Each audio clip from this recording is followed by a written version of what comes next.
ভারতে থাকা শেখ হাসিনাকে ইন্টারপোলের মাধ্যমে গ্রেপ্তার করে বাংলাদেশে পাঠাতে ভারতের প্রতি আহ্বান জানিয়েছেন সাবেক প্রধান বিচারপতি এস.কে. সিনহা। দুর্নীতির মামলায় 11 বছরের সাজাপ্রাপ্ত সিনহা এখন কানাডায় আছেন। মঙ্গলবার টাইম টেলিভিশনকে দেয়া এক সাক্ষাৎকারে এই মন্তব্য করেন তিনি। শেখ হাসিনা বর্তমানে দিল্লিতে অবস্থান করছে।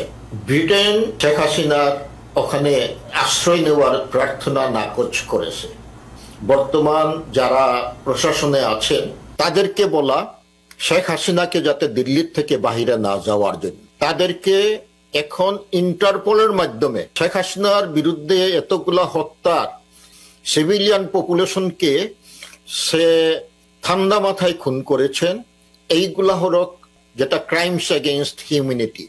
তাদেরকে যাতে কোনো দেশে আশ্রয় না দিতে পারে, দিল্লিকে বলা সেটা না দিতে এবং ইন্টারপোলের মাধ্যমে তাকে দেশে ফিরিয়ে আনা। তাকে ইন্টারপোলের যদি ওয়ারেন্ট ইস্যু হয় তাহলে পৃথিবীর কোনো এয়ারপোর্টে তাকে ঢুকতে দেওয়া হবে না এবং এই ইন্টারপোলই তাকে দেশে ফেরত পাঠাবে।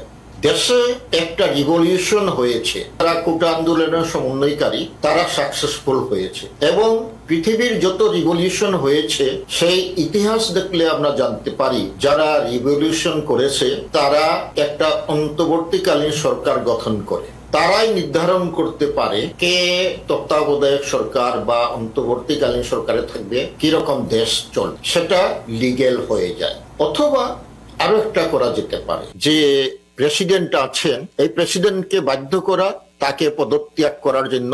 সে হলো একনায়ক শেখ হাসিনার প্রেতাত্মা, তাকে পদত্যাগ করা এবং সেই সংসদের মাধ্যমে ইমার্জেন্সি বেসিসে একজন প্রেসিডেন্ট নিয়োগ করা এবং সেই প্রেসিডেন্ট অন্তর্বর্তীকালীন তার অ্যাডভাইসার অথবা অন্তর্বর্তীকালীন সরকার গঠন করবে। এইটাই হবে কনস্টিটিউশন অনুযায়ী লিগেল ফ্রেমওয়ার্কের মধ্যে দেশ চলতে পারে।